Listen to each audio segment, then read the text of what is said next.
The Greenpoint. It sounds like a military detention school your parents threatened to send you to when you were a kid because you decided to take their car for a spin around the block.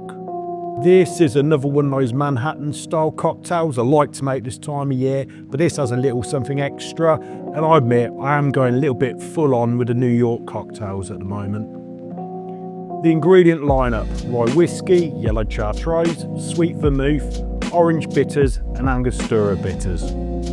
Let's kick this off by adding 2 ounces, that's 60ml of Rye Whiskey, to our mixing glass. Add half an ounce, so that's 15ml of Yellow Chartreuse. Add half an ounce, that's 15ml of the Sweet Vermouth, and make sure you refrigerate this. 1 dash of Orange Bitters, which I'll make sure I get into the glass this time. 1 dash of Angostura Bitters. Add ice to your mixing glass.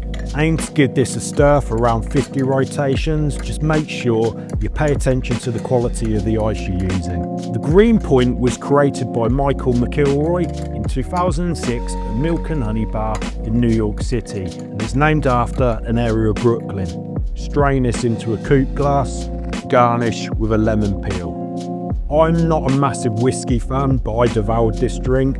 I absolutely love the split between the vermouth and the chartreuse. The rye works well as always with the other ingredients. The bitters make it interesting as well.